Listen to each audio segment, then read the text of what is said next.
بسم اللہ الرحمن الرحیم۔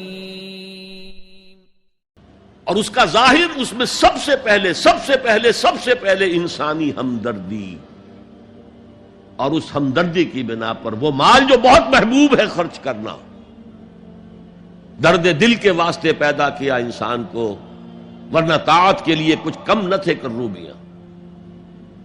اگر یہ نہیں ہے تو کچھ نہیں۔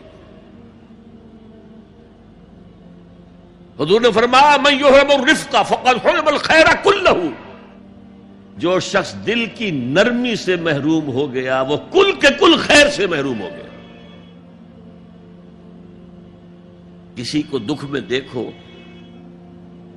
اور اس پوزیشن میں ہو کہ تم اس کا کوئی مداوع کر سکو اور نہ کرو، پھر تم چاہے مفسر ہو، محدث ہو، نیک نہیں ہو۔ تم عابد ہو سکتے ہو، زاہد ہو سکتے ہو، تم مفسر ہو سکتے ہو، محدث، نیک نہیں ہو سکتے۔ من یحرم الرفق، رفق کہتے ہیں نرمی، رفیق ہمارا ساتھی، دمساز۔ ظاہر بات ہے آپ کو دکھ ہوگا، آپ کے رفیق جو ہے اس کے اپنے دل میں محسوس کرے گا آپ کے درد کو۔ ہمدرد کسے کہتے ہیں؟ ہمدرد، ان کا درد مشترک ہے۔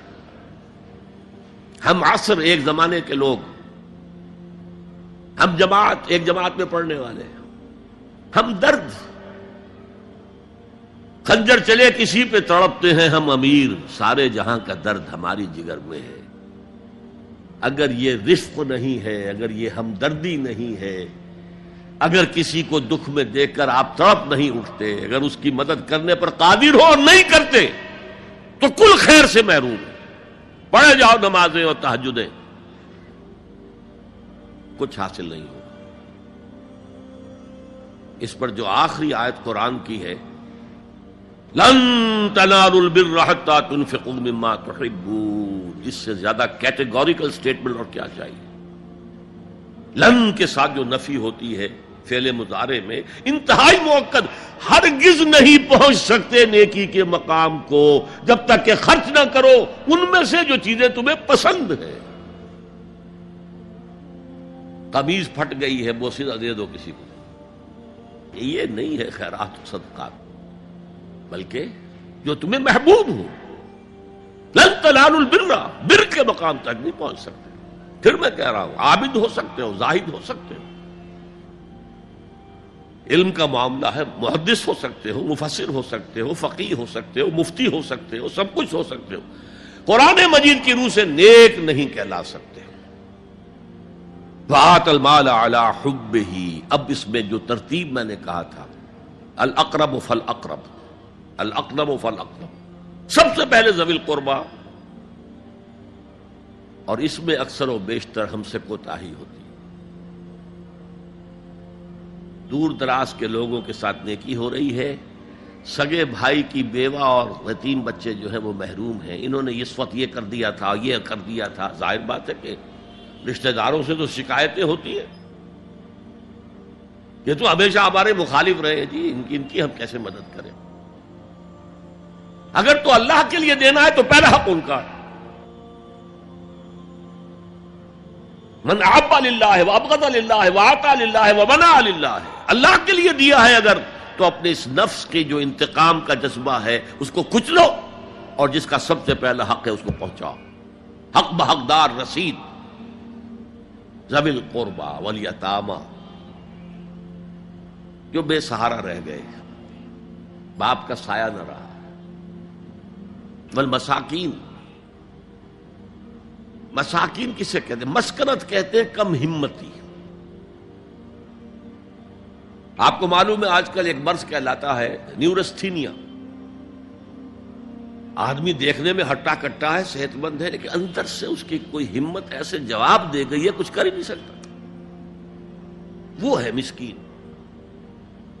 اسی لیے جو فرمایا گیا یہودیوں کے لیے، ضربت علیہم الذلۃ والمسکنہ، ذلت کے معنی بھی کمزوری، اور مسکنت کم ہمتی، ہمت ختم ہو گئی۔ تو جو اپنے پاؤں پر نہیں کھڑا رہ سکتا اس وجہ سے کہ اس میں وہ ہمت کم ہو گئی ہے، وہ بھی مستحق ہے۔ وابن السبیل، اور مسافر۔ پرانے زمانے میں آپ کو معلوم ہے نہ سرائیں تھیں، نہ کچھ اور تھا، نہ ہوٹل تھے، پھر اگر کہیں راستے میں چوری ہو گئی، ڈاکہ پڑ گیا، تو آدمی جو ہے گھر میں خود ہے، کفیل ہے، اچھا ہے، اس وقت کی حالت ایسی ہو گئی۔ ہمارے ہاں بیگرز نے اسی کو ایک بہت بڑا بہانہ بنایا ہوا، جی میں آیا تھا وہاں سے اور یہاں سے اور میری جیب کٹ گئی، سب کچھ چلا گیا، اب مجھے واپس جانے کے لیے کرایہ چاہیے۔ اکثر و بیشتر جھوٹے کیسز ہوتے ہیں۔ اگر آپ کسی کو پکڑ لیں اور ساتھ لے کر کہیں تحقیق کراؤ تو وہ بھاگ جائے گا، پھر نہیں آئے گا اس مسجد میں۔ لیکن یہ کہ ابن السبیل یہ بھی ایک کھاتا ہے۔ والسائلین، یہ ذرا تفصیل طلب معاملہ ہے۔ اسلام کی تعلیم بڑی متوازن ہے۔ ایک طرف سوال کی مذمت ہے، مت اپنا دستے سوال دراز کرو کسی کے سامنے۔ جو شخص ہاتھ پھیلاتا ہے مانگنے کے لیے، وہ اپنی عزت نفس کو ہتھیلی پر رکھ کر آپ کے سامنے پیش کر رہا ہے، اور آپ ٹھوکر مار دیتے ہیں اس کی عزت نفس کو۔ مانگو اللہ سے، اللہ کسی کے دل میں ڈالے تمہاری ضرورت پوری کر سکتا ہے، بغیر اس کے کہ تم کسی کے سامنے دستے سوال دراز کرو۔ تو سخت مذمت ہے، اور خاص طور پر بیگری جو ایک انسٹیٹیوشن بن گیا ہے، ایک پیشہ بن گیا ہے، وہ تو اسلام کی تعلیمات کے منافی ہے۔ اور جس طرح کی ہم خیرات بانٹتے ہیں، 5 روپے کا نوٹ دے رہے ہیں مانگنے والوں کو مسجدوں کے باہر، سمجھ رہے ہیں ہم نے حاتم طائی کی خبر کو لات مار دی، حالانکہ حقیقت میں آپ انسٹیٹیوشن آف بیگری کو سپورٹ کر رہے ہیں۔ کسی ایک کو لے لو، آؤ چلو مجھے اپنا گھر دکھاؤ، مجھے بتاؤ تم واقعی اس قابل ہو یا نہیں ہو، اور پھر اس کی مدد کریں، لمسم کریں۔ پھر وہ 5 روپے نہیں، ایسی دیں کہ وہ کچھ اپنے پاؤں پر کھڑا ہو سکے۔ میں نے 1 روپیہ نہیں کہا، آج دیکھیں 1 روپیہ تو اب کوئی شے نہیں رہی، لیکن یہ کہ 5 روپے کا نوٹ بھی آپ نے تقسیم کرنے شروع کر دیے، یہ کیا ہے؟ والسائلین وفی الرقاب، لیکن دوسری طرف سائل کو جھڑکنا نہیں ہے۔ اما السائل فلا تنہر، جھڑکو نہیں۔ اچھا بھائی نہیں، معاف کرو، میرے پاس اس وقت آپ کی مدد کے لیے کچھ نہیں ہے، میں کچھ نہیں کر سکتا۔ تو ان دونوں کے درمیان اصل میں معاملہ ہونا چاہیے، بلکہ یہاں تک بھی فرمایا سائل کو ضرور دو، چاہے وہ گھوڑے پر سوار ہو کر تمہارے دروازے پہ آیا، کیا پتا اس کی واقعی الجھن کیا ہے۔ تو سوال کی مذمت اور سائل کو جھڑکنے کی ممانعت، حتی الامکان خالی ہاتھ نہ لوٹاؤ۔ اس نے اپنی عزت نفس اپنی ہتھیلی پر رکھ کر تمہاری سامنے پیش کر دیا، اسے ٹھوکر نہ مارو۔ لیکن جیسا کہ میں نے عرض کیا، یہ انسٹیٹیوشن آف بیگری جو ہے یہ ایک علیحدہ شے ہے، بالکل اس کا اس سے کوئی تعلق نہ سمجھیے۔ وفی الرقاب، رقاب جمع ہے رقبہ، گردن۔ فک رقبۃ او اطعام فی یوم ذی مسغبۃ یتیما ذا مقربۃ او مسکینا ذا متربہ۔ فک رقبۃ، کسی کی گردن چھڑا دینا۔ اس وقت سب سے بڑی اپلیکیشن اس کی تھی غلاموں کو، کنیزوں کو اپنے پیسے سے خرید کر آزاد کر دینا۔ بہت بڑی نیکی، بہت بڑی نیکی۔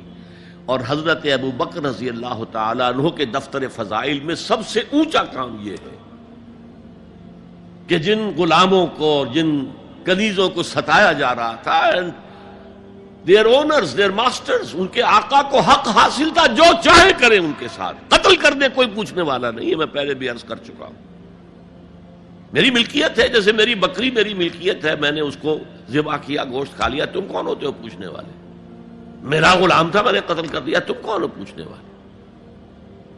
ان کو حضرت ابو بکر نے خرید کر آزاد کیا اور منہ مانگے دام دیے۔ حضرت بلال کے لیے امیہ ابن خلف نے اتنی بڑی رقم مانگی، حضرت ابو بکر نے کہا ٹھیک ہے لو۔ باپ نے کہا بھی، ابو قحافہ نے، ابو بکر کو کوئی غلام خریدنا ہی تھا تو کوئی طاقتور آدمی جو کام آ سکے کہیں، اس کو خریدنا چاہیے۔ مجھے کیا پتا ابو بکر کس لیے خرید رہا اور کس کے لیے خرید رہا۔ آج کے دور میں اس کی اپلیکیشن ہوگی کوئی شخص جو ہے اگر قرض میں اس طرح جکڑا جائے کہ لاکھ ہاتھ پاؤں مارے نکل نہیں سکتا،